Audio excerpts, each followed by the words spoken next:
देखो बच्चों, ऐसा है कि फटाफट अपन स्टार्ट करते हैं। अपन कहाँ तक, कल तुम आए नहीं, कल कितनी जो सबसे इंपॉर्टेंट प्री पीजी की सब चीजें तो कल बता दी। कल की तुम लोग ऑनलाइन क्लास देखना वापस, ठीक है? कल देखना, कल अच्छी इंपॉर्टेंट थी चीजें।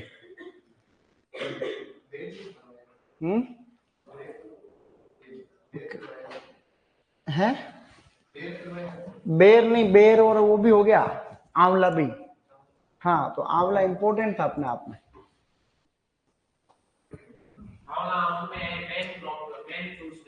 यस,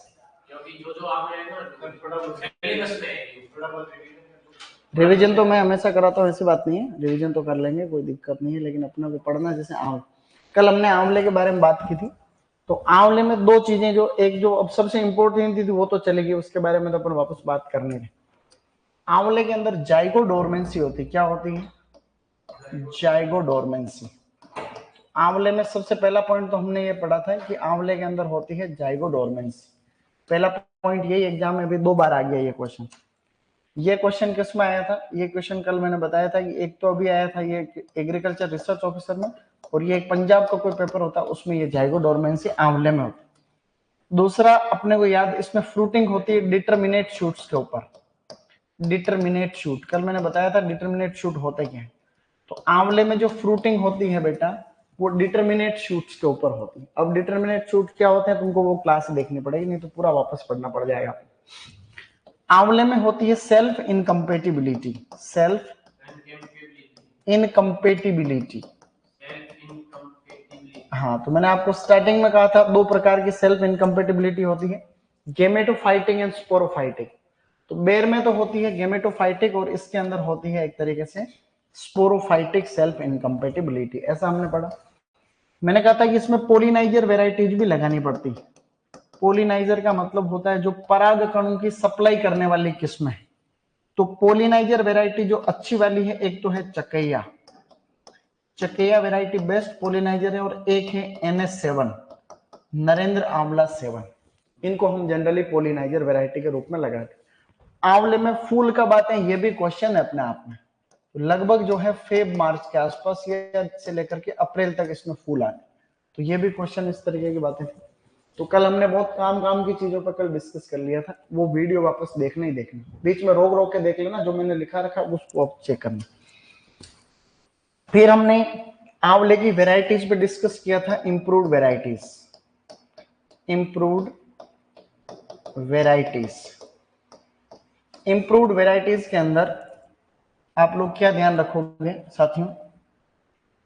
इंप्रूव्ड वैरायटी 3 तरीके की हमने पढ़ी थी। कुछ वैरायटी तो थी अर्ली, बोलो early varieties, Banarasi, NA9, NA10, Goma Aishwarya. NA का मतलब नरेंद्र आंवला, ये वैरायटी अर्ली थी। बोलो mid time maturing varieties, Francis. Francis का दूसरा नाम है हाथीजूल। तो ये सभी हमने कल पढ़ा। बोलो हाथीजूल।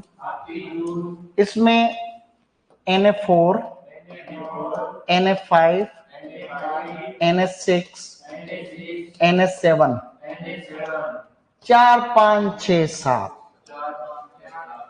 बोले 4, 5, 6, 7। कंचन, कृष्णा, अमृत, नीलम। इन्हीं को क्रमशः कहते हैं कंचन, कृष्णा, अमृत, नीलम। कंचन, कृष्णा, अमृत, नीलम। NA4, 5, 6, 7।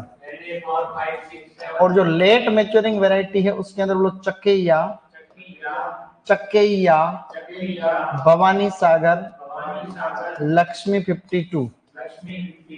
आंवले में एक फिजियोलॉजिकल डिसऑर्डर होता है, उसको हमने पढ़ा था फ्रूट नेक्रोसिस। क्या होता है? फ्रूट नेक्रोसिस को इंटरनल ब्रेकडाउन भी कहते हैं। क्या कहते हैं? इसको हम लोग इंटरनल ब्रेकडाउन कहते हैं। इसमें आंवला अंदर से जो है सड़ जाता है, इस तरीके से कल बात कर रहे थे। तो वो बोरॉन की डेफिशिएंसी से, किसके कारण? ऐसा याद रखना है। तो ये फ्रूट नेक्रोसिस की सबसे ज्यादा जो प्रॉब्लम होती है, एक तो होती है फ्रांसिस में। किसमें होती है? तो Francis highly susceptible to fruit necrosis. Resistant variety इसकी एक तो है चक्कैया, कौन सी है, और एक है NH6 और NH7, free from fruit necrosis, इनमें नेक्रोसिस की समस्या नहीं होती, ऐसा हमने कल पढ़ लिया था। जो इससे भी ज्यादा इंपॉर्टेंट चीज हमने कल पढ़ी थी वो तो तुमको आनी ही आनी चाहिए, उसमें कोई तोड़ नहीं है, ध्यान रख लेना। वो यहाँ पे लिखिए, वापस उनको लिखेंगे तो टाइम फालतू खोटी हो रहा है। अब इसमें है फ्रूट नेक्रोसिस, हाँ फ्रूट नेक्रोसिस नहीं लगता उसमें, ठीक है, दोनों में चक्कैया NH6 NH7। अब इधर ध्यान, जो पूरे आंवले का सबसे इंपॉर्टेंट आजकल जो ट्रेंडिंग में चल रहा है पैटर्न, कि भाई कौन सी वैरायटी किससे डेवलप कर रखी, तो ये मैंने अलग से जो है यहाँ पे बना रखा था टेबल, जो कि आगे होगा, पता नहीं किधर गया, यही होना चाहिए ये टेबल, कि ये तीनों जो वैरायटी है NF5 NA9 और NA10, इन तीनों वैरायटी को डेवलप करा है बनारसी से। कहां से, तो अभी जैसे एक क्वेश्चन आया कोटा यूनिवर्सिटी के टीए के एग्जाम में कि भाई कृष्णा वैरायटी कौन सी वैरायटी से सीडलिंग सिलेक्शन, कृष्णा वैरायटी, तो हमने पढ़ा था NF4 5 6 7 कंचन कृष्णा अमृत नीलम, 4 5 6 7 कंचन कृष्णा, तो NF5 को कृष्णा कहते हैं। तो NF5 वैरायटी यानी कृष्णा किससे सिलेक्शन है, बनारसी से। ये भी पैटर्न चल रहा है, एक तो टीए का एग्जाम है, एग्रीकल्चर रिसर्च ऑफिसर में भी यहाँ से क्वेश्चन आ गया, जबकि अपन बहुत टाइम से पढ़ रहे हैं इस चीज। NF4 NH6 और NA8, इन तीनों वैरायटी का जो सिलेक्शन है ये कहां से है, चक्कैया से, मतलब चक्कैया से एक तरीके से जो है सिलेक्शन से डेवलप कर रखे। तो NF4 NH6 और NA8 ये एनी हाउ याद रखनी है अपने को, तो कल मैंने इनको बोर्ड पे लिख के बताया था, ये आप लोग ध्यान रखना। गोमा ऐश्वर्या वैरायटी जो है ये NH7 से सिलेक्शन है, किससे है, और NH7 किससे है, नहीं फ्रांसिस से, NH7 फ्रॉम फ्रांसिस। ये NH7 को कहते हैं नीलम, क्वेश्चन किस में आया, ARO में, कि नीलम वैरायटी जो है वो कौन सी वैरायटी से सिलेक्शन है, फ्रांसिस, फ्रांसिस, नीलम को NH7 कहते हैं, तो NH7 या नीलम किससे है, फ्रांसिस। तभी तो मैंने कहा था 4 5 6 7 कंचन कृष्णा अमृत नीलम, तो वो याद रखना है, कंचन कृष्णा अमृत नीलम, 4 5 6 7 कंचन कृष्णा अमृत नीलम। और भवानी सागर वैरायटी किससे डेवलप्ड है, थिम्बन वैरायटी से। तो ये जो बोर्ड पे लिखी हुई बात ये बहुत खास, बहुत इंपॉर्टेंट है, अति महत्वपूर्ण है, ऐसा हमने पढ़ लिया। फिर हम बात करें, ये याद करनी है, ये घर पे लिखना एक बार, इसको लिख करके याद करना, एक तो ये याद करना, एक अपने को ये याद करना, एक कल मैंने वो बताया था उसको ऐसे हाथ से लिख लेना, उसमें फोटो को देख करके पेज पे लिखना। कल जो मैंने बोर्ड पे बना के कुछ चीजें बताई थी वो अच्छी खासी इंपॉर्टेंट थी, इसलिए आप लोग थोड़ा ध्यान रखें, उस वीडियो को देखना वापस। जिसमें शाखाएं ज्यादा टूटने की समस्या रहती है, limb break is a major problem in NH7, NH7 मतलब नीलम, तो नीलम में ये समस्या है, ऐसा हमने कल पढ़ा था। यहां से अपने को पढ़ना था, कोई खास बात नहीं, अभी हमने पढ़ ही लिया कि भाई फ्रूट नेक्रोसिस डिजीज, इसमें फिजियोलॉजिकल डिसऑर्डर जो कि बोरोन की डेफिशिएंसी से हो रहा है। फ्रूट नेक्रोसिस को हमने अभी बोला था, इसको इंटरनल ब्रेकडाउन भी कहते हैं, क्या कहते हैं, इंटरनल ब्रेकडाउन। तो इंटरनल ब्रेकडाउन आप लोगों को ध्यान रखना चाहिए, अच्छी बात। रेजिस्टेंट वैरायटी अभी मैंने क्या कहा, चक्कैया और NH6 और NH7। और दूसरा इसमें ससेप्टेबल वैरायटी कौन सी है, highly susceptible to fruit necrosis, उधर लिखा हुआ है तुमने देखा ही नहीं, ससेप्टेबल है फ्रांसिस, क्या है उसमें, फ्रांसिस में आगे लिखा हुआ है, शीट में फ्रांसिस में लिखा हुआ है highly susceptible to fruit necrosis. सबसे खतरनाक जो कीट लगता है इसमें, आप लोगों ने गांव में देखा होगा, bark eating caterpillar. Bark eating caterpillar के जो लार्वा होते हैं, तुमको एक ही चीज बताता हूँ, तुमने एंटो में भी पढ़ा होगा, ये लार्वा तुम ढूंढोगे तो मिलेंगे नहीं, जबकि ये छेद करके अंदर की तरफ घुस जाते हैं, स्टेम के अंदर एंट्री करते हैं। ये शाम को 6 बजे बाद में तुमको मिलेंगे, क्योंकि इसका जो लार्वी होती है वो शाम को 6 बजे बाद में निकलता है, ये हमने खूब देखा, हमारे चित्तौड़ में आंवले खूब खत्म हुआ पिछले साल, हमने उसकी, हालांकि वो सारे के सारे हुए थे फ्रोस्ट इंजरी के कारण, पाले से नुकसान के कारण खत्म हुए, लेकिन हमने वहां देखा तो फिर लट्टें इतनी लगी उसमें, बार्क ईटिंग कैटरपिलर, इसको इंडरबेला क्वाड्रिनोटेटा कहते हैं, क्या कहते हैं, मेरे साथ में रिपीट किया करो, कोई भी नाम आए और अच्छे से रिपीट करो, बोलो इंडरबेला क्वाड्रिनोटेटा, मैं बोल रहा हूँ उसमें तुम उधर देख के बोल रहे हो। भाई जब मैं बोल रहा हूँ उसी को फ्लो करना, उसको देख के बोलने का जरूरत है। बोलो इंटरबेला क्वाड्रिनोटेटा, ऐसे तो फ्राउट बोलो। नया साल भी नया साल है, इस नए साल में 3 काम मेरी राय में करने। एक तो क्या, सिलेबस के अलावा बुक्स पढ़नी एक साल की 15, कितनी, कम से कम छोटी मोटी कोई सी भी 15, ज्यादा लग रही है तो छोटी 15 पढ़ लो, और नॉर्मल है तो पढ़ पाते हो तो 15 किताब कोई सी भी पढ़ो, अंग्रेजी पढ़ो, हिंदी मोटिवेशनल पढ़ो, ज्यादा अच्छा। एक आधी कोई धार्मिक पढ़ो तो भी अच्छा, ज्ञान बढ़ेगा हर चीज उसमें। और अंग्रेजी इंप्रूव करनी है तो जो भी आप बुक्स पढ़ना चाहते हो उसको अंग्रेजी में ले आओ। जैसे कोई अच्छी किताबें कौन सी है, जैसे एक शिव खेड़ा की फेमस किताब है यू कैन विन, उसको पूरे साल भर पढ़ते रहो, 2-2 पेज डेली। ये सभी मोटिवेशनल, मोटिवेशनल पढ़ो, जीत आपकी, हिंदी में मिलती है जीत आपके नाम से। एक किताब ले आओ, पावर ऑफ सबकॉन्शियस माइंड, उसको पढ़ो। और अच्छी आपको किताबें चाहिए तो अच्छा, पहला तो बुक्स पे बात होगी, दूसरा आपको कम्युनिकेशन पे काम करना चाहिए, आपकी बोलने की भाषा को सुधारना। आप जब कभी भी बाहर जाके बात करो तो आपके गाँव की टंग आने नहीं आनी चाहिए, आपके यूं नहीं बोलने से। गाँव का टोन आता है, पता चले तो जैसलमेर का है, कोई कहाँ का तो भिलवाड़ा का है, कोई कहाँ का तो शेखावाटी का। उसमें क्या प्रैक्टिसिंग। तो एक्चुअली क्या, जब हम ज्यादा से ज्यादा स्पीक करते हैं, बोलते हैं ना, तो हमारी बिल्कुल फ्लुएंसी आती है उससे। तो फ्लुएंसी कब आएगी, जब हम बोलेंगे। किसी के सामने बोलने की जरूरत नहीं, बुक को रीड करो, कोई भी बुक है उसको जोर जोर से बोल करके उसको पढ़ो। शब्द के मीनिंग मत ढूंढो, पहले पूरा पेज पढ़ लो, उसके बाद में लास्ट में मीनिंग ढूंढते रहो। उसको थ्रू आउट पढ़ो, उसको पूरे को, उसको कहते हैं रीडिंग कॉम्प्रहेंशन भी इंप्रूव होता है। आने वाले टाइम पे अगर बड़ी नौकरियां करोगे, आईएएस बनोगे या फिर और कोई बैंक में जाना चाहते हो, तो रीडिंग कॉम्प्रहेंशन आता है उसमें, तो रीडिंग की स्पीड बढ़ेगी। कम टाइम में कौन ज्यादा अच्छा पढ़ सकता है, ये एक टैलेंट है, आईक्यू का टैलेंट है, उसको रीडिंग कॉम्प्रहेंशन कहते हैं। आप लोग उसको पैसेज कहते हो, पैसेज को पढ़िए और उत्तर दीजिए, अनसीन पैसेज। अनसीन के पैसेज का ये मतलब नहीं होता है कभी भी कि आप लोग जो है उसमें कितना आपने ज्ञान प्राप्त किया, इसका मतलब होता है फटाफट पढ़ के कितने प्रश्नों के जल्दी जल्दी उत्तर दे सकते हो। तो एक तो बुक्स पढ़नी है, खूब सारी बुक पढ़ो, क्योंकि वही है जो समाज में आपको उच्च स्थान प्राप्त करा सकती है। हर परिस्थिति में ज्ञान को कोई चोरी कर सकता है, कुछ नहीं कर सकता है। Yes, education is the more powerful weapon to change the society. क्या कहते हैं उसको, जो किसने कहा था, नेल्सन मंडेला ने ऐसा कहा था। ठीक है, तो ये इज इम्पोर्टेंट। तो बुक, रीडिंग बुक, दूसरा कम्युनिकेशन, क्योंकि आपका मुंह खोलते हो तो आपकी औकात पता चल जाती है। जब आप कहीं पर भी जाके, जैसे कि आपके गांव में, एक मिनट का टाइम लग रहा है अपने को, ऐसा है जैसे आपके गांव में कोई प्रोग्राम हो रहा है स्कूल में बच्चों का, सामने 200 आपके गांव के स्कूल के बच्चे बैठे, एक तुम एमएससी बीएससी पीएचडी करके बैठे हो एग्रीकल्चर, एक कोई एमबीबीएस का लड़का पढ़ा है। तो आपके गांव के सर ने बोला कि देखो बच्चे आजकल पढ़ रहे हैं तो ये आपको आके मोटिवेट करें, तुमने मुंह खोला तो बच्चों का सारा सब्जेक्ट का भी कचरा हो गया, तुम्हारा भी हो गया। एक भी बच्चा तुम्हारे फील्ड में आना नहीं चाहे। किसी एमबीबीएस वाले लड़के को मौका मिला, उसने अच्छे से 10 मिनट बता दी, ऐसे बढ़ो, आगे बढ़ो, मोटिवेशन, डॉक्टर बनो, ये बनो, वो बनो, 3-5। तो पूरा का पूरा इम्पैक्ट कब जाता है, जब आप बोल सकते हो। तो कम्युनिकेशन स्किल सबसे इंपॉर्टेंट है। हिंदी तो आनी चाहिए, हिंदी भी अच्छी होनी चाहिए, हिंदी बोले तो प्रभावशाली। तो इस पर काम करना पड़ेगा, बिना काम किए आएगा नहीं, तो काम करो उस पर। तो English, Hindi, English global language आनी चाहिए, कितनी आनी चाहिए कि काम चल जाए एक बार, और ज्यादा आ जाए तो कोई फर्क नहीं पड़ रहा, ठीक है ना, ऐसा। तो कहने का मतलब ये है, हाँ ठीक है, डन, ठीक है भीम सिंह, डन। दूसरा ये है, तो एक तो इंग्लिश, एक बुक रीडिंग है। तो कम्युनिकेशन में आप लोग रीड करो, न्यूज़पेपर पढ़ो डेली, द हिंदू पढ़ो, इंडियन एक्सप्रेस पढ़ो, टाइम्स ऑफ इंडिया पढ़ो, कुछ भी पढ़ो, ठीक है। तो इस तरीके से बुक्स पढ़ो। और तीसरा, अगर आप लोग कुछ करना चाहते हो तो आप लोग अर्निंग पे ध्यान दो, इनकम कैसे बढ़ा सकते हो इन फ्यूचर में, उसको अभी से आप काम करो। स्टूडेंट लाइफ से उस पर थोड़ा थोड़ा काम करना स्टार्ट करो, क्योंकि जिंदगी भर मजदूरी करने से ज्यादा पैसे नहीं कमा।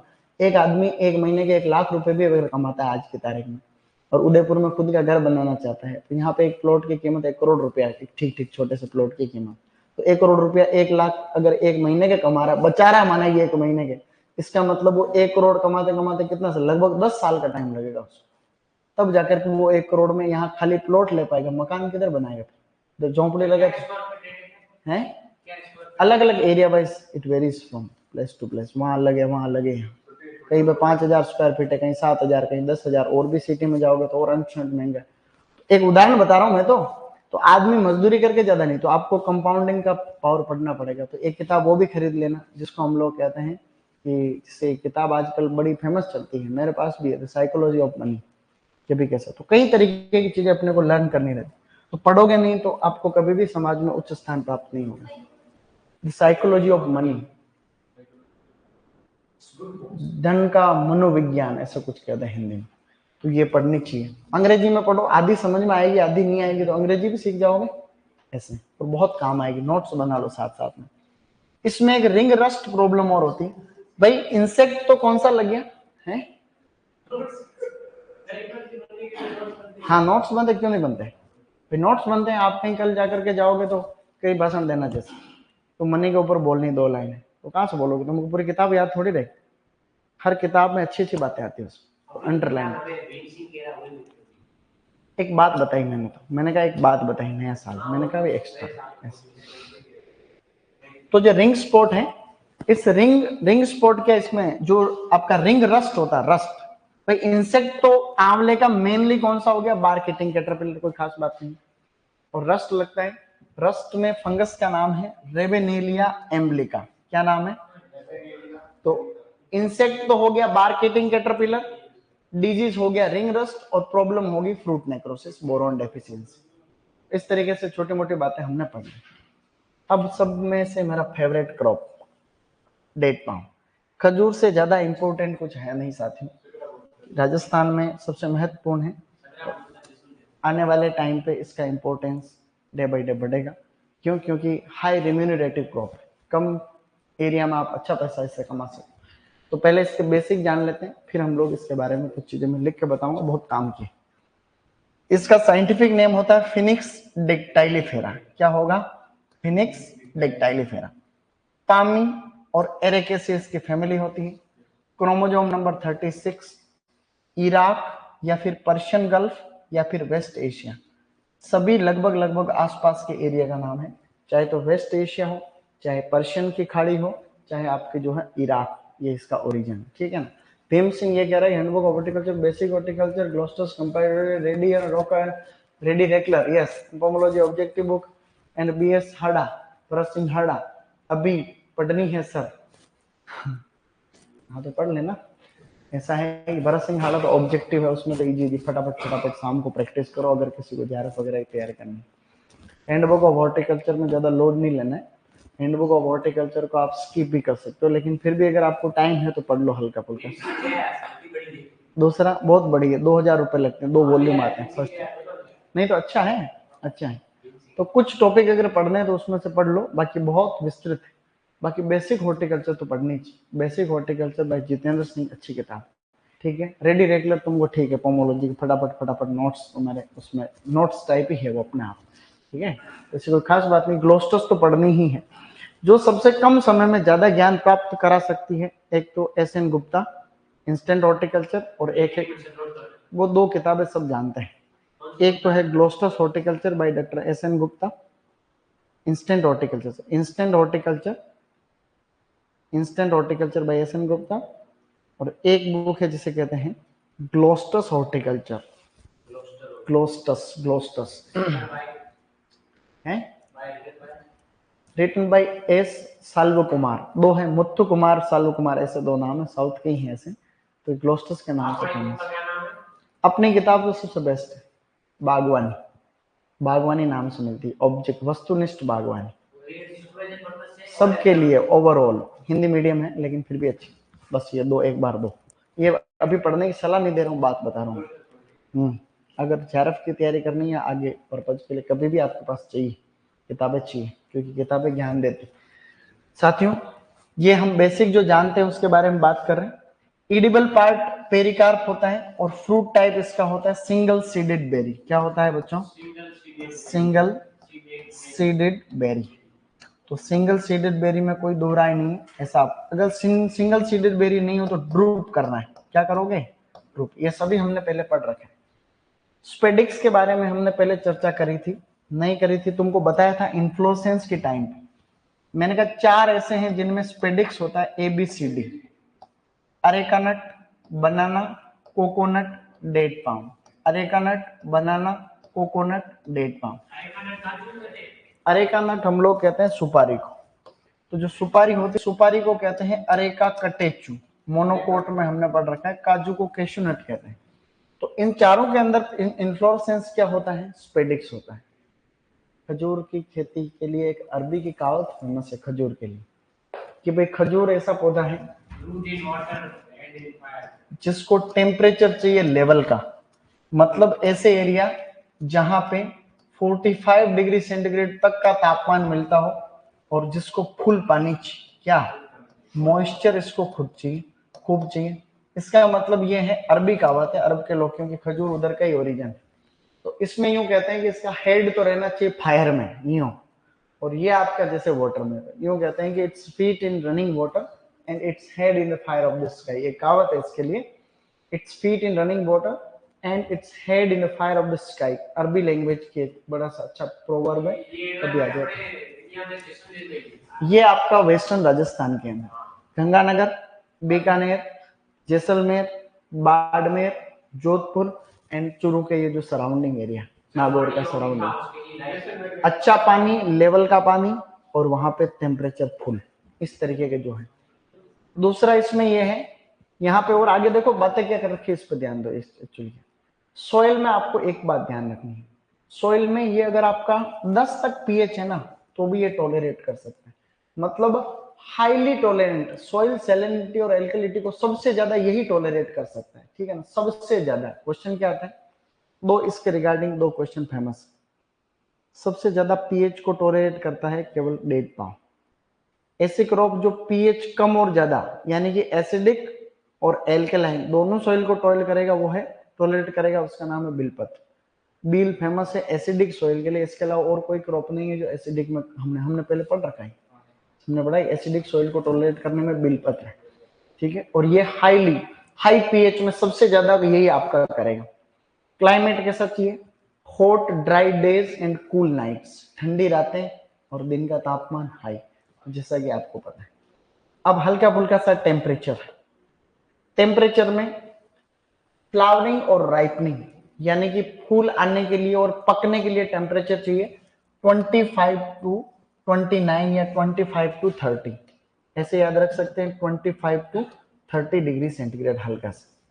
आगे वापस लिखा हुआ पकने के लिए warm and dry season requirement, यानी गर्म और बिल्कुल शुष्क चाहिए जब ये पक रहा हो। लेकिन दिक्कत यह है कि राजस्थान में बारिश आ जाती है उस टाइम। राजस्थान में एक समस्या है कि जैसे ही खजूर पकना चालू होता है और मानसून आता है, इसके चलते हम पहले हार्वेस्ट कर लेते हैं डोका स्टेज पे, उसके बारे में अभी बात करें। इसको हम क्लाइमेट्रिक फ्रूट, सेंचुरी प्लांट, और इसमें प्रोटोएंड्री पाई जाती है, प्रोटोएंड्री, अभी इसके बारे में भी आगे बात करना बाकी। इसका स्टेम अनब्रांच्ड होता है, कोई भी ब्रांच नहीं होती, हम लोग जानते हैं, कोई खास बात। अब इसमें भी अभी खास बातें अभी आएगी। अब आप लोगों ने हीट यूनिट के बारे में सुना होगा, हीट यूनिट, ऊष्मा इकाई नहीं कहते हैं क्या खजूर में, ऊष्मा इकाई। तो हीट यूनिट जो होती है, ऐसा कहते हैं कि भाई 3300 डिग्री डेज चाहिए, कि भाई 3300 डिग्री डेज के आसपास इसको हीट यूनिट चाहिए। हीट यूनिट होती क्या है, हीट यूनिट ये होती है कि जैसे फ्रूट सेटिंग हो गई, फ्रूट सेटिंग यानी कि फल ठहराव से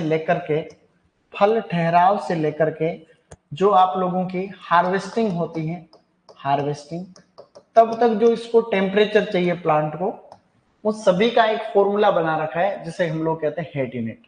हीट नहीं, हीट यूनिट।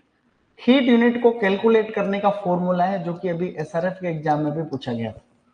तो हीट यूनिट कैलकुलेट करने का फॉर्मूला हम लोग याद करने वाले हैं। फॉर्मूला है m-10 इंटू n। क्या है, m-10 इंटू n। m का मतलब तो है मीन मंथली टेम्परेचर, एक महीने का औसत तापमान। एग्जाम्पल भी इधर से लेकर चलते हैं, मान लो कि एक महीने का औसत तापमान है 35 डिग्री सेंटीग्रेड, ठीक है। 10 है बेस टेम्परेचर यानी आधार तापमान, इससे नीचे अगर तापमान गया तो इस फ्रूट सेटिंग से हार्वेस्टिंग वाले को कोई ज्यादा फर्क पड़ता नहीं, तो इसको कहते हैं -10 हो गया। तो फॉर्मूले में लिखा हुआ है m-10, तो हमने भी m-10 कर दिया। n का मतलब है number of days in a particular month, एक महीने में कितने दिन होते हैं, 30 दिन होते हैं। तो हमने अगर इसको हल करना है अगर, तो हल करेंगे तो इस तरीके से कर लेंगे। तो 35 भाई m-10 इंटू n, तो एम का मतलब महीने का औसत तापमान 35 डिग्री सेंटीग्रेड औसत मान लिया, तो ये 25 इंटू 30 बराबर 25×3 = 75, 750 डिग्री डेज एक महीने की हीट यूनिट होगी। कितने टाइम की? एक महीने की हीट यूनिट। फ्रूट सेटिंग से इसमें लगभग 4 से 5 महीने लगते हैं। कितने लगते हैं? 4 to 5 मंथ का टाइम लगता है। मान लो 4 से अपन एक बार हल कर रहे हैं, तो इसको हम लोग अगर 4 से गुना करेंगे तो 4 महीने की हीट यूनिट आ जाएगी। तो 7 चौक 28 यानी 2800, 5 चौक 20 यानी 200, तो लगभग कितने हो गए? 3000। भाई 750 को 4 से गुना करेंगे तो कितना है? 3000। तो हमने समझने के लिए पढ़ा तो भी हमें पता चला कि 3000 डिग्री डेज। तो डेट पाम को कितना चाहिए? 3300 डिग्री डेज अच्छे से फ्रूट सेटिंग से हार्वेस्टिंग के लिए। तो एग्जाम में आए कि भाई जो हीट यूनिट का फॉर्मूला क्या होता है, तो m - 10 इंटू एम, जिसमें m का मतलब तो है मीन मंथली टेम्परेचर और 10 है बेस टेम्परेचर और n है number of days in a particular month. क्या ये अपने को याद रहेगा? ये याद रखना चाहिए। आगे बढ़ेंगे हल्का फुल्का सा। और अगर आप लोग 1 किलोग्राम डेट पाम को खा जाते हो तो लगभग 3150 किलो कैलोरी एनर्जी मिलती है। 1 किलो खजूर खाने से 3150 कैलोरी, इसका मतलब कोई छोटी चीज है क्या? हमने पहले पढ़ा है इसमें कि डेट पाम में कार्बोहाइड्रेट कितना होता है। कार्बोहाइड्रेट इसमें होता है लगभग 67%। होता नहीं होता? अच्छा, क्या इसमें आयरन भी होता है? आयरन भी होता है 10.6%। करौंदे के बाद में हाईएस्ट होता है, ऐसा हमने पढ़ रहा। प्रोपगेशन किससे होता है, इसके बारे में अब हम लोग कुछ बात करने वाले हैं हल्की फुल्की सी। देखो ऐसा है, अब डेट पाम में थोड़ी सी राग है इधर। अब हम हल्की सी यहाँ पे बात करेंगे flowering and fruiting. Flowering and fruiting. तो फ्लावरिंग एंड फ्रूटिंग में हम क्या समझना चाहते हैं कि डेट पाम एक डायोसिस प्लांट है। कैसा है? अरे हमें पता है क्या डायोसिस प्लांट का क्या मतलब होता है? डायोसिस प्लांट किसे कहते हैं? जब मेल और फीमेल डिफरेंट प्लांट के ऊपर होते हैं उसे हम क्या कहते हैं? डायोसिस। तो ये डायोसिस हमने देखा, ये भी खजूर का एक पौधा है, ये भी खजूर का एक पौधा है। ये दोनों खजूर के अलग अलग पौधे हैं साथियों। ऐसा है इस तरीके से खजूर के पौधे के ऊपर क्या होता है, ये इसका इन्फ्लोरेसेंस। डेट पाम के इन्फ्लोरेसेंस को स्पेडिक्स कहते हैं। क्या कहते हैं? तो ये आपके हैं स्पेडिक्स। स्पेडिक्स। तो डेट पाम के पौधे को हम लोग कह रहे हैं स्पेडिक्स, इसमें कोई भी बड़ी बात नहीं। तो एक तो ये है कि डायोसियस और एक है स्पेडिक्स। खजूर में अगर नेचुरली पोलिनेशन होने दो तो इसमें क्रॉस पोलिनेशन बाय एयर होता है। किससे होता है? तो इसमें क्रॉस पोलिनेशन होता है by air. Cross pollination by air अगर आप नेचुरली होने दो तो हवा से होगा, लेकिन बहुत दिक्कत है इसमें, क्योंकि डायोसिस प्लांट होने के साथ साथ हमने अभी ऊपर लिखा हुआ था कि इसमें इसमें प्रॉब्लम होती है प्रोटोएंड्री की। कौन सी प्रॉब्लम है? प्रोटोएंड्री। तो इसमें प्रोटोएंड्री की समस्या पाई जाती है। प्रोटोएंड्री किसे कहते हैं? बिल्कुल, मेल पार्ट पहले मेच्योर हो जाता है। अब अगर डेट पाम में मेल पार्ट पहले ही मेच्योर हो गया, जैसे कि ये तो है मेल और ये है फीमेल, मेल पार्ट मेच्योर हो गया लेकिन फीमेल पार्ट मेच्योर ही नहीं है, तो पॉलिनेशन कैसे हो? बहुत सारे पौधे होते हैं तो यूं होता है कि भाई कभी हल्का फुल्का इधर से उधर पोलन गेन होता है, हल्का फुल्का हो जाता है। बाकी अपने को तो कमर्शियल हम कल्टीवेशन कर रहे हैं तो हमको यहाँ पे ध्यान रखना है, ठीक है। तो हम क्या करते हैं, जैसे मेल मेच्योर होता है इस खजूर के पौधे पे चढ़ के इन्फ्लोरेसेंस को काट लेते हैं। तो हमने इन्फ्लोरेसेंस को कट कर लिया, ये आपका इन्फ्लोरेसेंस। तो डेट पाम के इन्फ्लोरेसेंस को कट कर लिया मेच्योर स्टेज। कोई अखबार या फिर कोई कपड़ा बिछा के हम क्या करेंगे, इसके पोलन ग्रेन को कलेक्ट कर लेंगे। तो हमने इसके पोलन ग्रेन को कलेक्ट कर लिया, ऐसे एक डब्बे के अंदर पोलन ग्रेन को इकट्ठा कर लिया परागकण। बहुत बार परागकण 1 साल तक भी रह सकते हैं, इनकी जो वाइबिलिटी होती है बहुत ज्यादा रहती है बहुत केस में। तो अब हमने पोलन ग्रेन इकट्ठा कर ली। अब आपका जब फीमेल पार्ट मेच्योर होगा तब आपको क्या करना है, एक इस तरीके से जो लकड़ी होती है, एक आपको लकड़ी या कोई भी इस तरीके से स्टिक लेना है, उसके ऊपर रुई लगानी है, रुई लगा के उसके ऊपर पोलन ग्रेन लगाने ऐसे, और पोलन ग्रेन को हाथ से अपन फीमेल जो होता है स्पेडिक्स उस पर छिड़कते हैं, ऐसे करेंगे। 1 दिन छिड़के, 2 दिन का ब्रेक दो, वापस छिड़केंगे, फिर 1-2 दिन का ब्रेक दो, ताकि पोलिनेशन अच्छे तरीके से हो जाए। क्योंकि इसमें हाथ से हम लोग कर रहे हैं इसलिए इसको हैंड पोलिनेशन कहते हैं। क्या कहते हैं? Hand pollination. इसको हैंड पोलिनेशन कह दो चाहे तो, इसको हैंड पोलिनेशन कह दो चाहे तो, चाहे इसको आर्टिफिशियल पोलिनेशन कहते हैं, आर्टिफिशियल, या फिर इसको कहते हैं पोलिनेशन बाय ह्यूमन बीइंग, कि भाई किसमें होता है, तो ऐसे अपने को जो है इसमें ध्यान रखना है। तो हैंड पोलिनेशन किसमें प्रैक्टिस करते हैं, डेट पाम के अंदर करते हैं, फेमस। अब एक चीज और अपने को ध्यान रखनी है, क्यों, अब हैंड पोलिनेशन से क्या होता है अभी हम बात करने वाले हैं। हैंड पोलिनेशन करने से प्रोडक्शन बहुत ज्यादा होता है बम्पर, उसका कारण एक तो नेचुरल पोलिनेशन होता है, उसमें कोई भी पोलन ग्रेन जा रहा है, किधर जा रहा है, किधर आ रहा है, कुछ भी नहीं पता। एक आपको पोलिनेशन जहां पे, ये बिल्कुल ड्रिप इरिगेशन के जैसे, जहां पे पोलन की जरूरत है अपन वहीं सीधा फीमेल पे जाकर के, अरे तो तुम अभी कोई नींदों में थे क्या, तुम अभी नींदों में थे,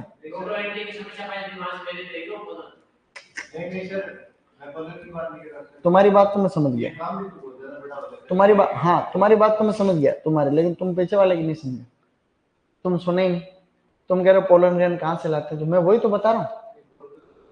तो अभी मैं वो पीछे वाला भी सुन गया, ये एक नहीं सुना कि तो ज्यादा पता नहीं किधर सोचा।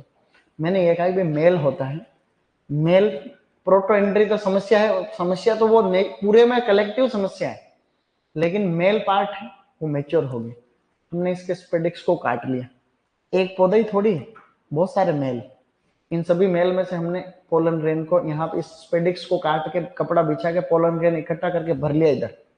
पोलन ग्रेन अपने पास में बहुत सारे, अभी वही तो चीज आगे बताने वाला हूं। मैं यूं कह रहा हूं कि जैसे पूरा का पूरा ऑर्चार्ड, जनरली तो क्या होता है, डायोसिस वेराइटीज होती है, उनमें क्या होता है कि हर तीसरी लाइन में हर तीसरा पौधा हम लोग एज ए मेल लगाते, जो भी जैसे पपाया, तो हर तीसरी लाइन में हर तीसरा पौधा हम मेल का लगाते हैं। और जनरली डायोसिस वेराइटीज में जो मेल फीमेल रेशियो रखते हैं वो रखते हैं 1:10, रखते हैं, नहीं रखते हैं। लेकिन आंवले में, इसमें खजूर के अंदर ऐसा है आजकल कि इसमें हमें पता चल गया कि इसमें प्रोटो एंट्री है, तो हम लोग क्या करते हैं, पोलिनाइजर वेराइटीज पहले से लगा के हमने खूब सारी रखी, पोलिनाइजर वेराइटीज।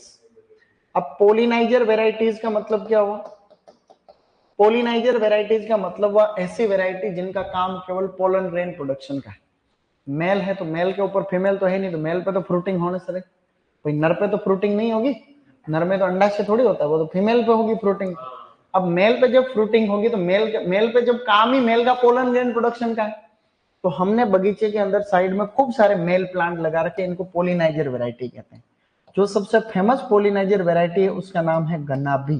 क्या है, वैसे 3 वेराइटी ऐसी है जो पोलिनाइजर, जिनकी बम्पर पैदावार है, पोलन ग्रेन के प्रोडक्शन का इनका काम है, गनाबी, मदसरी, अलिनसिटी, ये वेराइटी ऐसी।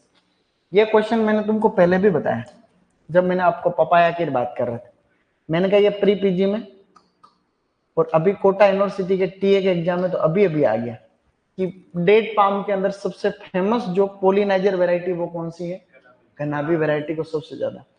अब इसमें क्या होता है, एक जो प्लांट होता है, एक प्लांट वो बहुत बार 40 to 50 फीमेल प्लांट्स के लिए जो है वो काफी, एक प्लांट से जो पोलन ग्रेन होते हैं वो 40 से 50 पौधों के लिए सफिशिएंट होते हैं। तो 2 पौधे होते हैं तो लगभग 80-100 के आसपास, ठीक, तो ऐसे। तो ये पोलिनाइजर, इस तरीके से अपना पोलिनेशन हो गया। अब क्वेश्चन क्या क्या आएंगे, क्वेश्चन आएंगे कि डायोसिस प्लांट कौन सा है, डेट पाम। इन्फ्लोरेसेंस को क्या कहते हैं, स्पेडिक। समस्या कौन सी पाई जाती है, प्रोटोन। पोलिनेशन कौन सा है, हैंड पोलिनेशन, आर्टिफिशियल। पोलिनेजर वेराइटी का क्या नाम है, गनाबी। बहुत बार मेल फीमेल रेशियो अगर सीधा सीधा नेचुरली पूछे तो 1:10, बाकी इसमें पूछेंगे नहीं, वो उसी में पूछने। क्या कोई छोटी बात है क्या, ये बहुत इंपॉर्टेंट चीज है। जब पोलन ग्रेन का जो इफेक्ट पड़ता है फ्रूट फॉर्मेशन के ऊपर, जब पोलन ग्रेन का इफेक्ट पड़ता है फलों के निर्माण के ऊपर या डेवलपमेंट पे, उसको मेटाजीनिया कहते हैं। क्या कहते हैं, तो कभी क्वेश्चन आ जाएगा मेटाजीनिया किसमें फाउंड है, तो मेटाजीनिया इसके अंदर जो है ऑब्जर्व किया जाता है, मेटाजीनिया। तो मेटाजीनिया एक तरीके से खजूर के अंदर ये समस्या पाई जाती है या यूं को ये प्रोसेस पाई जाती है। अब हम आगे बढ़ते हुए कुछ और बातें जानना चाहते हैं। अब एक जो प्रोपगेशन की हम बात, एक और पौधे की सुंदरता बताता हूं। तो डेट पाम की नेचर की खूबसूरती देखो तुम। सबसे पहले प्रकृति ने ये सुंदरता दी है कि इसका प्रोपगेशन किससे हो रहा है, ऑफ शूट से। भाई ये क्या है, भाई ऑफ शूट है। जो पौधे के पास में जो इस तरीके की सकर्स निकलते हैं उनको ऑफ शूट कहते हैं। तो डेट पाम का कॉमर्शियल प्रोपेगेशन किससे होता है? Of shoot. अब इसकी सुंदरता यह है कि अगर आपने ऑफ शूट फीमेल प्लांट से लिए हैं तो वो आगे चल करके फीमेलिस निकलेंगे। अगर आपने ऑफ शूट मेल से लिए हैं तो आगे चल करके ये क्या निकलेंगे? मेल। तो ये अच्छी, इसमें पपीता में ऐसा नहीं होता। पपीता में बीज को देख के पहचान नहीं सकते कि मेल है कि फीमेल। बीज को उगा फूल आएगा तब पता चलेगा मेल फीमेल।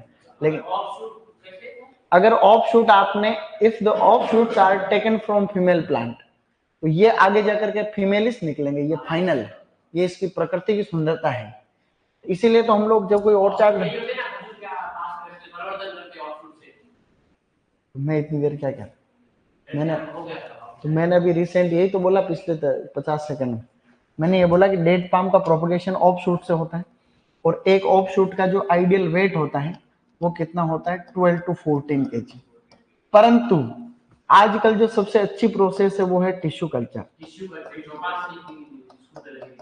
तो टिश्यू कल्चर से जो सगरा भोजका में लगभग 15-20 हजार पौधे मंगवाए गए थे, वो वहां से ईरान से पौधे आए, ईरान और इराक से। तो ये जो प्लांट आए थे अरब से, अरबी देशों से मंगाए थे। तो टिश्यू कल्चर के पौधे बहुत सुपीरियर होते हैं, लेकिन एक पौधे ईरान से, इराक से, उस एरिया से मंगाए। ओरिजिन से इस बात का कोई लेना देना नहीं, ओरिजिन तो इराक है। हाँ, लेकिन मैं यूं कह रहा हूँ भाई ईरान कहाँ है, ओरिजिन कहाँ है, उससे पौधे कहाँ से मंगाए, उस बात का कोई लेना देना नहीं आपस। ठीक है, ऐसा मैं कहना चाह रहा हूँ।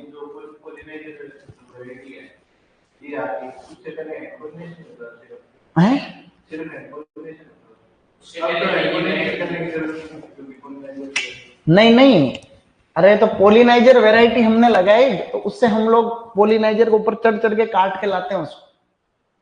जैसे अब नहीं आ गई है तो वेराइटी तो पहले भी थी। तो हमने क्या किया, खेत में साइड में हमने केवल मेल मेल लगा दी। जैसे कोई भी खेत है, सगरा भोजका का पूरा फार्म है मान, तो उसमें हालांकि कई तरीके के एक्सपेरिमेंट है वहां तो, लेकिन कोई भी एक फार्म है वहां पे हमने एक साइड में मेल मेल लगा दी। मेल मेल कौन सी वेराइटी लगा दी? जैसे गन्नाबी, मदसरी, अल इंसिटी, ऐसी वेराइटी। तो हम इनके ऊपर चढ़ेंगे और इसके स्पेडिक्स को काट के ले आएंगे ऐसे। तो पहले नहीं, ये तो यही प्रोसेस हैंड पुलिंग, ये रियल मेथड, ये अभी भी करते हैं, खूब करते हैं, तुम जाके देखना सब जगह यही करते हैं। जो फार्मर्स है ना वो भी हैंड पोलिनेशन ही करते, और सब होशियार है, किसान बहुत होशियार है। किसानों को तुम इंटरव्यू दोगे तो तुम तो पढ़ के जाओगे थ्योरी। तुम जाना उसमें जैसलमेर में बहुत एक वो फार्म कौन सा, India best farm, India biggest date palm farm, 9 kilometre में जो है, कौन सा वाला? ये थोड़ा क्या,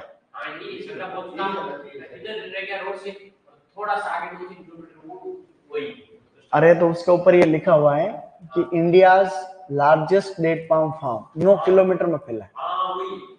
उसमें कोई दूसरे, अरे तो उस पर कुछ लिखा ही नहीं है सेंटर ऑफ एक्सीलेंस, उस पर तो कोई कंपनी का नाम लिखा है। सेंटर ऑफ एक्सीलेंस तो जाएगा पीछे, तो वो कंपनी का है, सरकार ने टेंडर पे दे रखा है उस कंपनी को, पूरा ही लगाया हुआ, उसका गवर्नमेंट में लगा था वो। हाँ, थोड़ा उसके मतलब पास में ही है, मतलब सेंटर ऑफ एक्सीलेंस की बिल्डिंग अलग है। हाँ, बाकी फार्म से है। 5-6 किलोमीटर का फ्रंट है, पूरा वहां उधर रह गया, और वो थोड़ा रोड के ऊपर ही स्टेट है।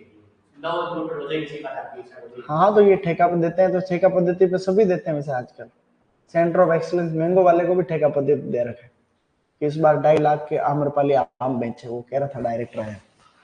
क्योंकि मजदूर मिलते नहीं है ना, ढंग से करते नहीं है, तो ठेके पे देते हैं। रिसर्च का काम साइंटिस्ट के काम पड़ता है, वो करते रहते हैं, और फ्रूट का तोड़ना बेचने का काम कंपनी वाले कम के पे, और उसको टूरिज्म प्लेस बना रखा उन्होंने, चार्ज लेते हैं।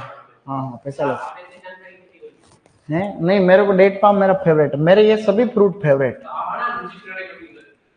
आऊंगा मैं, ठीक है, तुम्हारी हेल्प लेंगे, उधर आएंगे तो घुमाना मेरे को। तो अब यहाँ से कोई क्वेश्चन आए, जैसे वो गन्ना भी आएगा तो क्या तुम कर लो के ध्यान, बेस्ट पोलिनाइजर वेराइटी। अब इसके बारे में बातें साइड में रखने दो, फोन आ रहा है, आते रहते हैं फोन। देखो ऐसा है, टिश्यू कल्चर भी हो गया। देखो एक फर्स्ट ग्रेड का क्वेश्चन भी है अभी इस साल, तुम्हारे दिमाग में ये चीज कभी भी मत रखना कि भाई पीजी का पेपर बहुत लेवल का आता है, या लेवल, इससे ज्यादा लेवल कुछ नहीं होता। अपवाद सब जगह लागू है। ये कि ये प्रश्न तुमको पेपर में नहीं मिले ना, ARO, AA, AO, first grade, supervisor, सब में यही चीजें मिलेगी तुमको। शर्तें लागू है कि एक आधा क्वेश्चन तो इधर उधर से आता हमेशा, बाकी यही चीजें तुमको तोड़ मरोड़ के मिलेगी। इसलिए जो पढ़ाया जाता है उस पर फोकस्ड आपको रहना चाहिए। अगर आप फोकस नहीं हो, इसका मतलब आप लोगों की गलती है, समय खराब कर रहे हो, जो कि नहीं करना चाहिए। तो एक तो क्वेश्चन था ये इसमें फर्स्ट ग्रेड में कि डेट पाम का प्रोपगेशन किससे होता है, ऑफ शूट, उत्तक संवर्धन, तीसरा था बोथ। तो ऐसे में दोनों सही। अगर चारों अलग अलग है, नहीं इसमें तो दोनों सही आएगा। अगर आपके चारों अलग अलग हो ऑप्शन, तब जाकर के प्रायोरिटी किसको देनी, ऑफ शूट। इसमें पत्तियों की संख्या कम करते हैं, उसको लीफ प्रूनिंग कहते हैं। ये बात हमने पहले की थी। पत्तियों की संख्या कम करते हैं एक टाइम पे, उसको हम लोग कहते हैं लीफ प्रूनिंग, और वो जून महीने में की जाती है। थिनिंग एजेंट का मतलब इथेफॉन। थिनिंग एजेंट का मतलब होता है कि फूल नीचे गिराने के लिए। डेट पाम में थिनिंग करते हैं। थिनिंग हाथ से करे तो भी बढ़िया, जैसे पौधे छोटे होते हैं तब तो हाथ से कर लेते हैं। जैसे एक पुष्प क्रम है मादा का स्पेडिक्स, तो फीमेल स्पेडिक्स के ऊपर अनसेंट फूल आ रहे हैं। सारे फ्लावर अगर फ्रूट में चेंज हो गए तो छोटे छोटे छोटे छोटे फ्रूट बनेंगे। इसलिए सभी क्रॉप में थिनिंग की जाती है आजकल, कि जो चाहिए उतना ही आप लोग फ्लावर्स रखो, बाकी सबको, ताकि जो फ्रूट बचेंगे उनकी साइज अच्छी बने। तो इसमें थिनिंग एजेंट कौन सा है, इथेफॉन, 100 to 500 ppm। पौधे कब लगाओगे आप, या तो फेब मार्च में लगाओ या आप जुलाई अगस्त में, कोई खास बात। मेटाजीनिया इसमें प्रॉब्लम है, ऐसा ध्यान रखना।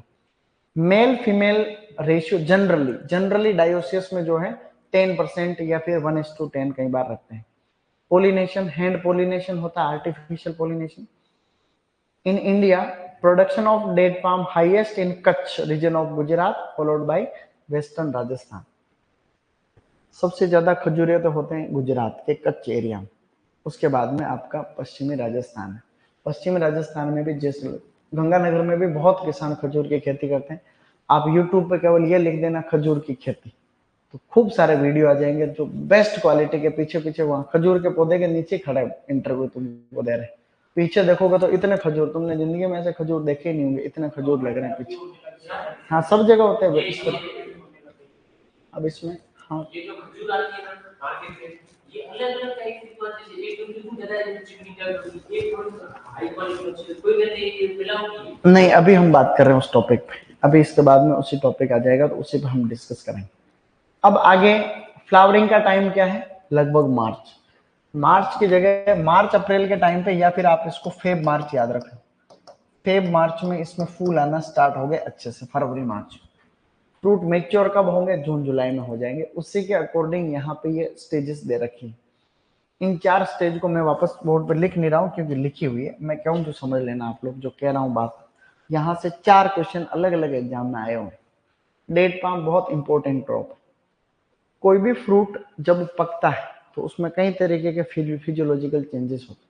मैंने कहा टेस्ट बदलता है, कलर बदलता है, फ्लेवर बदलता है, अरोमा बदलता है, फ्रेग्रेंस बदलती है, एसिड कम होती है, कार्बोहाइड्रेट बढ़ता है, मॉइस्चर कम होती है, कई तरीके के चेंजेस होते हैं। खजूर में 4 तरीके की ऐसे मैच्योरिटी स्टेजेस।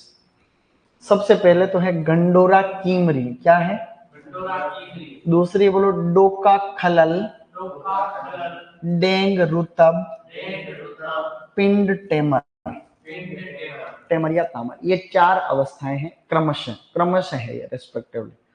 गंडोरा कीमरी में फ्रूट इमेच्योर रहता है, यानी कि अपरिपक्व। खाओगे तो कड़वा लगेगा, बिटर टेस्ट है। फ्रूट बिल्कुल हार्ड रहता है और हरे रंग का रहता है, बिल्कुल सावर टेस्ट रहता है, खट्टा सा, कड़वा सा, गला पकड़ ले अगर कच्चा खा जाओगे तो। कच्चा है, इमेच्योर, इस गंडोरा कीमरी स्टेज पे। सेकंड स्टेज बहुत दिनों बाद में, दूसरी अवस्था कहते हैं डोका खलल। डोका खलल में फ्रूट जो रहता है वो हल्का सा रेड और येलो कलर में चेंज हो गया, मॉइस्चर थी थोड़ी कम हो गई, 70 to 80% इसमें नमी हो गई। ये जो है इस टाइम पे फ्रूट मेच्योर भी रहता है, हार्ड रहता है, अच्छा रहता है। इंडिया में इसी स्टेज के ऊपर हम लोग हार्वेस्टिंग करते हैं। तो हार्वेस्टिंग इन इंडिया, डोका में याद रखना है हार्वेस्टिंग इन इंडिया, कि भाई इंडिया में कौन सी स्टेज पे हम हार्वेस्ट करते हैं, डोका खलल पे। डोका खलल पे करने की क्यों जरूरत पड़ रही है, क्योंकि मैंने कहा था कि इंडिया में फ्रूट मेच्योर होते हैं तब बारिश आ जाती है, तो 40% तक जो लॉस होता है डेट पाम में वो बारिश से होता है, रेनफॉल से। इसीलिए मानसून आएगा उससे जस्ट पहले हम लोग इसकी हार्वेस्टिंग कर लेते हैं। तो ये ध्यान रखना। छुआरा बनाते हैं तो भी इसी स्टेज के ऊपर हार्वेस्टिंग करते हैं छुआरा बनाने की। जबकि दूसरे देशों में अगर अपने यहाँ पर भी मानसून वाली समस्या नहीं आती तो हम भी अच्छे से पकने के बाद में तोड़ते, लेकिन हमको पहले तोड़ना पड़ रहा है। विदेशों में इस अवस्था पे तोड़ते हैं डेंग रुताब। डेंग रुताब स्टेज किसको कहते हैं? जब जो फ्रूट होता है वो अच्छा पका हुआ आगे से बिल्कुल सॉफ्ट होना स्टार्ट हो गया। सॉफ्ट होना क्या? शर्करा दिखती, आगे से खाते हम कई बार कोई फ्रूट होता है आगे से पक गया तो आगे से खाते तो मीठा मीठा लगता है, तो आगे से खाएंगे तो मीठे मीठे वाली फीलिंग आएगी शक्कर जैसी बिल्कुल। तो softening of tip part of fruit, आगे का टिप पोर्शन सॉफ्ट हो गया। Harvesting in other countries, foreign countries, ठीक है, फॉर फ्रेश ईटिंग, ताजा खाने के लिए इसी अवस्था पे तोड़ाई की जाती है। हमें क्या याद रखना है? हमें यह याद रखना है कि जो अब्रोड के अंदर हम लोग जो है बच्चों, अब्रोड में कौन से स्टेज पे हार्वेस्ट करते हैं? डेंग के ऊपर। डेंग। पिंड खजूर या टेमर जो स्टेज है ये फाइनल स्टेज, फुली मेच्योर, सबसे लो मॉइस्चर, मॉइस्चर सबसे कम हो गई 15 to 20% मॉइस्चर हो गई, कितनी हो गई? और हाईएस्ट हो गया कार्बो, कार्बोहाइड्रेट इसके अंदर हो गया लगभग 60 to 65%। अब यहाँ पे जो है जनरली स्टोरेज करने के लिए जो है इस स्टेज पे करते हैं, ऐसा कोई क्वेश्चन नहीं है। देखो at this stage harvested fruits, मतलब harvest fruits for storage purpose, यानी कि पिंड या भंडारण करने के लिए, कोई खास बात नहीं। आगे लिखा हुआ है इथ्रेल का स्प्रे करते हैं पकाने के लिए, तो पकाने के लिए यानी जल्दी पकाने के लिए, इथ्रेल काम में ले ही रहे हैं वैसे भी, तो जल्दी जल्दी पकाने के लिए इथ्रेल काम में लेते हैं, इसमें कोई खास बात नहीं। अब ये जो स्टेज हमने पढ़ी यहाँ से 4 क्वेश्चन मैं बताता हूँ सिंपल सिंपल। पहला क्वेश्चन है एसआरएफ का कि डेट पाम में जो मेच्योरिटी की स्टेजेस हैं इनको आप लोग क्रम से जमाओ, रेस्पेक्टिवली इनका बताओ कि पहले कौन सी होती है फ्रूट सेटिंग से लेकर के राइपनिंग तक, तो ये ऑर्डर अपने को ध्यान रखना है। बोलो गंडूरा कीमरी, डोका खलल, डेंग रुतब, पिंड टेमर। पहला क्वेश्चन हो गया। दूसरा, इंडिया में हार्वेस्टिंग कौन सी स्टेज पे होती है? डोका खलल के ऊपर। अदर कंट्रीज में किस पे होती है? डेंग या फिर रुतब के ऊपर। एग्रीकल्चर ऑफिसर में क्वेश्चन आया एओ में कि पिंड खजूर या पिंड के अंदर कितनी मॉइस्चर होती है? 15 to 20%। क्या है तुमको याद रहेगा? कभी आपको बहुत बड़ा सा डेंग में मॉइस्चर का कोई फिक्स परसेंट नहीं, ऐसा नहीं भाई इतनी रहती है, कहीं लिखा हुआ भी नहीं, लेकिन ऐसा क्वेश्चन आता भी नहीं। थोड़े कम कर लो भाई, ये धीरे धीरे कम होती जा रही। तो यहाँ पे जैसे 70 to 80 है, ये फटाफट ही आ जाती है, ये तीनों स्टेज बहुत फटाफट आती, पहले से दूसरी आने में बहुत टाइम लगता है। डोका को आने में लगभग 120 से 140 दिन लगते हैं, 120 to 140 डेज आफ्टर फ्लावरिंग। तो फूल आने के 120 से 140 दिन बाद में जो है ये स्टेज आपके आती है, ये वाली। तो कहने का मतलब ये है कि ये चारों क्वेश्चन आएंगे, क्या तुम कर लो? बोलो गंडूरा कीमरी, डोका खलल, डेंग रुताब, पिंड टेमर, ये चारों स्टेज है। अब इसकी वैरायटी में थोड़ा लेवल है। अब इसकी वैरायटी हम कैसे याद करेंगे? उससे पहले एक डिजीज, इसमें एक डिजीज होता है, उसका नाम है इन्फ्लोरेसेंस रोट। क्या है? Inflorescence rot. पुष्पक्रम विगलन, क्या कहते हैं इसको? ये पुष्पक्रम विगलन को ही हम खामेज भी कहते हैं। क्या कहते हैं? खामेज। तो जो खामेज डिजीज होता है वो फंगस से होता है, फंगस का नाम है मोगिनेला स्पीसीज। क्या है? मोगिनेला स्पीसीज। किस एग्जाम में आया? फर्स्ट ग्रेड में। अभी इसी साल फर्स्ट ग्रेड के एग्जाम में आया कि डेट पाम के अंदर जो प्रॉब्लम होती है वो होती है फंगस से। खामेज कौन से फंगस से होती है? तो मोगिनेला से होती है, ऐसा ध्यान रखना, ठीक है। अब जो वेराइटीज है इनमें भी कई तरीके की बातें हैं, तो वेराइटीज के अंदर मैं आपको और भी अलग तरीके से वापस बता दूंगा, इसमें भी बहुत सारी बातें यहाँ पे लिखी हुई, जैसे कि इन्फ्लोरेसेंस रोट, रोट रूट थोड़ी होता है, रोट सड़न नहीं होती क्या? रोट एंड बाय इसमें पैथोलॉजी नहीं, वो रोट, वो रोट। तो इन्फ्लोरेसेंस रोट होता है जिसमें पुष्पक्रम सड़ने लगता है, पुष्पक्रम रोट, उसको खामेज कहते हैं उसी को। अब यहाँ देखना कि वेराइटीज के बारे में लिखी हुई, देखो बहुत सारी बातें हैं, इनमें कंफ्यूज मत होना, जो क्यों क्यों जो याद रखना, गलती मत करना। छुआरा बनाने के लिए सबसे अच्छी किस्में कौन कौन सी? 3 किस्में याद रखने वाली। शामरान, मेडजूल और जाहिदी। तीन किस्में जो सबसे फेमस है, शामरान, मेडजूल और जाहिदी, जाहदी या जाहिदी, ये तीन किस्में हैं। इसके अलावा खदरावी भी है, लेकिन जो ज्यादा फेमस है वो एक तो मेडजूल है, एक शामरान है और एक जाहदी। ये तीनों जो है सबसे फेमस है छुआरा के लिए। फॉर फ्रेश ईटिंग, ताजा खाने के लिए, ताजा खाने के लिए चार तुम्हारे बहुत प्यारे सी किस्में, बोलो। हलावी, हुनेजी, बरही, खलास। अब देखो क्वेश्चन क्या आया हुआ सबसे पहला, अभी एससीएफ के एग्जाम में क्वेश्चन आया था कि अर्ली वैरायटी बताओ डेट पाम की, तो हलावी क्या है, अर्ली। एओ में एक बार क्वेश्चन आया कि जो वेस्टर्न राजस्थान के लिए सबसे अच्छी वैरायटी है उसका नाम बताओ, तो भी क्या है, हलावी। तो हलावी के आगे कोने में लिखना है सुटेबल फॉर वेस्टर्न राजस्थान, मतलब सबसे ज्यादा वेस्टर्न राजस्थान में यही जो है वैरायटी हलावी फेमस। ज्यादातर हलावी, वहां तो रिसर्च सेंटर में तो सभी वैरायटी सब है वहां। तो वही तो कह रहा हो, तुम तो कह रहे हो वही है। वो अपना रिसर्च सेंटर थोड़ा दूर है, उधर है। अरे तो रिसर्च सेंटर तो उस रिसर्च सेंटर के फार्म की बात कर रहा हूँ। तो रिसर्च सेंटर में अलग से फार्म है क्या? वो जो एक आगे है उसमें लिखा हुआ है कि रिसर्च सेंटर 9 किलोमीटर वाला जो बड़ा, हाँ ये तो वो है। तो मैं, हाँ जो तुमने ये कहा था कि वो उसी का है, वो पहले वैसी का था, फिर संग्राम वो उसका गांव से तो दूर है, गांव में जैसे जैसे बीकानेर का प्लांट वैसे ही यूनिवर्सिटी के अंदर तो बना हुआ है उसका सेंटर, हाँ बना हुआ वो प्लांट बड़ा सा प्लांट बना है। गवर्नमेंट आसाम गवर्नमेंट ने लगाया, इंडो इजराइल प्रोजेक्ट आया था ना, इंडो इजराइल प्रोजेक्ट के साथ। नहीं वो तो इंडो इजराइल प्रोजेक्ट में ही है सारे सेंटर ऑफ एक्सीलेंस, लेकिन मैं ये कह रहा हूँ कि जो सेंटर ऑफ एक्सीलेंस है उसका फार्म का है, फिर वो है जो उसी का है या अलग से उसका और भी है? वो तो मेरे ख्याल से सेंटर ऑफ एक्सीलेंस तो अलग से किसी बिल्डिंग बनी हुई फार्म है, वो इंडो इजराइल का ही है, मतलब गवर्नमेंट ने बनाया, आसाम गवर्नमेंट। उस पे कहीं भी मैंने फोटो देखे उसमें, अभी वो जो घूमने गई थी पार्क है तो उन्हें फोटो लगे, तो उस पे कहीं पर भी सेंटर ऑफ एक्सीलेंस नहीं लिखा, कोई प्राइवेट कंपनी का नाम लिखा। तो सेंटर ऑफ एक्सीलेंस लिखना चाहिए, टेंडर है तो क्या, परंतु वो है वो गवर्नमेंट का ये कंपनी को दे रखा है, तो सेंटर ऑफ एक्सीलेंस भी वही है। पता करके बताना मेरे को, नहीं तो भीम सिंह बोस को फोन करूंगा, मेरे साथी भीम सिंह उसी में डबल लगा। हाँ भीम सिंह, भीम बोस कहते थे, हमारे सीनियर है भीम सिंह है, आगे तो यादव होंगे शायद, भीम सिंह तक ही ठीक। आगे का अब फटाफट इधर देख लो 2 मिनट। पिंड खजूर बनाने के लिए सबसे अच्छी वैरायटी कौन सी है?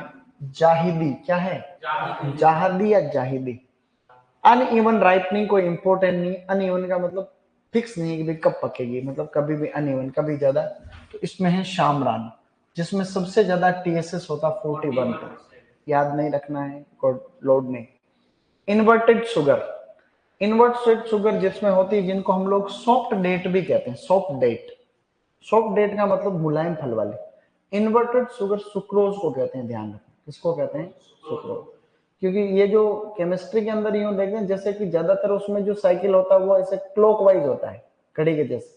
सुक्रोज के अंदर वो कुछ केमिस्ट्री के कुछ टर्म है, उसमें वो एंटी क्लॉकवाइज, उल्टा, इनवर्ट। तो इन्वर्टेड शुगर कहते हैं सुक्रोज, किसको कहते हैं? सुक्रोज। ऐसे कभी क्वेश्चन आ जाए कि इन्वर्टेड शुगर कौन सी है, तो सुक्रोज, ध्यान रखना। तो इन्वर्टेड शुगर जिनमें सॉफ्ट डेट है, एक तो है हलावी, एक इसमें बरही, एक मेडजूल और एक खदरावी। तुम लोग कंफ्यूज हो जाओगे इन किस्मों को पढ़ते पढ़ते, इसलिए लास्ट में 5-6 किस्में बताऊंगा जो याद रखनी ही रखनी। लेट मैच्योरिंग वैरायटी है मेडजूल, कौन सी है? ये क्वेश्चन किसमें आया? सुपरवाइजर।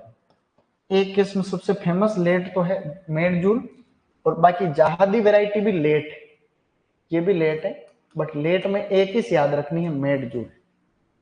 अर्ली में कौन सी याद रखनी है? हलाल। हालांकि खुने जी एक फेमस वैरायटी और है, एक सबसे लेवल वाली वैरायटी मेरी फेवरेट है खुने। खुने जी में लाल रंग के फल आते हैं, उसने फोटो बताया तुमको, लाल लाल खजूर। लाल लाल खजूरे कितने मिलते हैं मार्केट? मार्केट में रेड मिलते हैं, वो रेड कलर के फ्रूट खुने जी के होते हैं। ऐसा क्वेश्चन अभी टीए के एग्जाम में आया था कोटा यूनिवर्सिटी में, कि डेट पाम की कौन सी वैरायटी के रेड कलर फ्रूट होते हैं? खुने जी, खून जैसे ब्लड रेड कलर, ठीक है ना, ऐसे। बच्चे फिर वही बोल रहे हैं कि वो जो दिल्ली की पेपर सेक्शन ऑफिसर की कोई वैकेंसी है उसके बारे में बात कर रहे हैं कि मैंने कल परसों स्टेटमेंट वही है अपना वापस। अभी इधर देखो, पोलिनाइजर वैरायटी 3 अभी इतनी देर से बता रहा था, बोलो गन्ना बी, मदसरी, अल इंसिटी। तो सबसे फेमस तो कौन सी होगी? गन्ना बी, जो अभी 2 बार एग्जाम में। तो ये पोलिनाइजर तो लिखा है, ये पोलिनाइजर।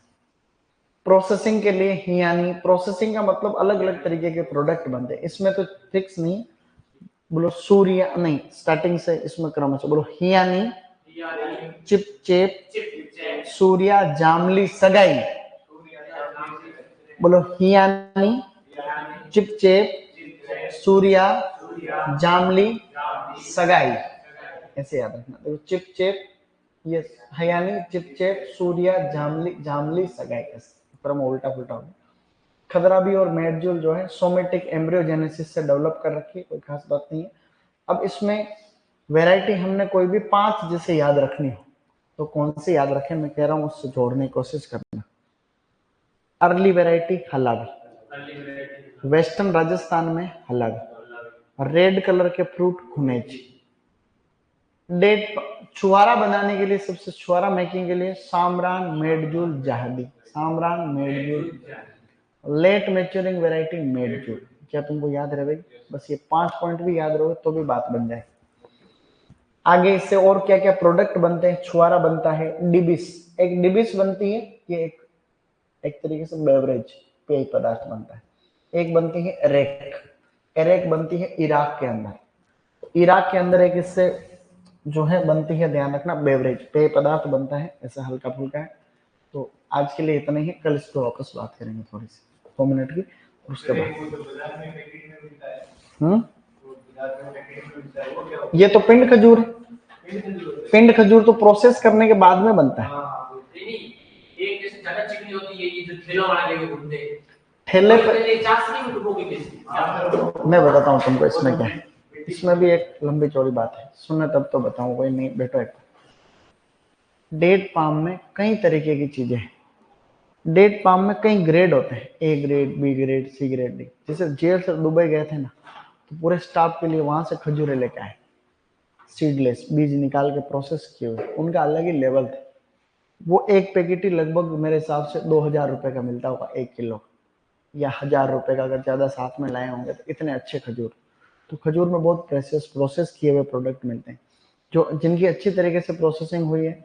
ग्रेडिंग में समझते हो? ग्रेडिंग में जब खजूर बनाते हैं तो अच्छे अच्छों को छान करके साइड में कर लिया तो अच्छे ग्रेड हो गए। फिर जो मीडियम थे, तो ज्यादातर जो होते हैं वो तो एक्सपोर्ट हो जाते हैं। हम अभी जो जितने भी खजूर खाएंगे ये ए ग्रेड के नहीं।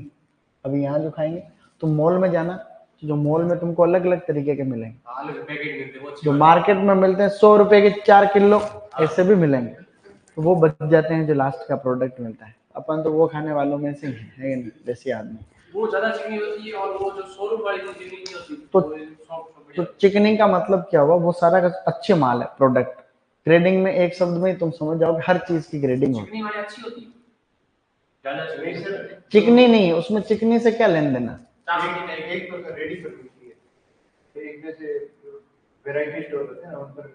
अब उसमें मैं ये तो ग्रेड का कह रहा हूँ, जैसे थेरी पे मिलती है वो लास्ट का जो प्रोडक्ट नहीं मिलता। जैसे तुम कपड़े लेने जाते हो, तुमको ब्रांडेड चीज चाहिए तो तुम अच्छी जगह चले जाओ तो तुमको महंगा भी मिलेगा, और तुमको बचा हुआ माल चाहिए कहीं से भी तो तुम कहीं से भी भर के उठा लो। सिमिलरली सभी चीजों पे ये लागू हो गई, ये बात हो कि नहीं? ऐसा आपको ध्यान रखना है।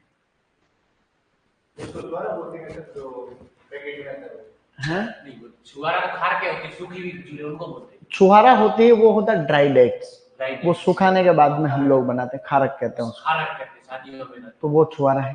जबकि पिंड खजूर बनती है, इसको प्रोसेस करते हैं। जो हमने खजूर को तोड़ा, जैसे डोका स्टेज पे तोड़ के भी पिंड खजूर बन जाती है, ठीक है, तो उसको प्रोसेस करते हैं। प्रोसेस कैसे करते हैं? उसको हम लोग कई अलग अलग विधियां होती है, जैसे कि जो डिहाइड्रेटर मशीनें नहीं होती है, इनके अंदर नमी को बढ़ाते हुए 48 घंटे तक, 60 घंटे तक इनको एक टेम्परेचर पर रखते हैं। कई बार ये टेम्परेचर 50 भी होता है, कई बार 70 भी होता है, ऐसे। तो प्रोसेस करने के बाद में पिंड खजूर बनती है कि नहीं? ऐसे ये प्रोसेस में ऐसी हल्के फुल्के सी बातें हैं, तो ये आप लोग खजूरे के बारे में ध्यान रखनी है। कोई इन्हीं को बार बार पढ़ोगे तो याद हो जाएगी, कोई खास बात नहीं।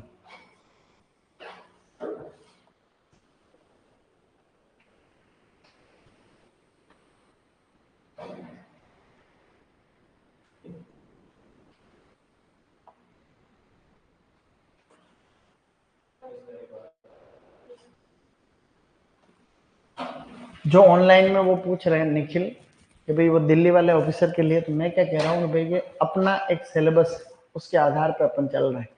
तो तुम्हारा जिस भी एग्जाम की आप तैयारी कर रहे हो उसका भी कोई ना कोई सिलेबस तो होगा, कोई सा भी एग्जाम हो, ज्यादातर तो यही है। और बाकी उसमें किसी में कोई सिलेबस है तो उसके आधार पे आप लोग देख लेना, बाकी जो सिलेबस में है उसके लिए ये सफिशिएंट है।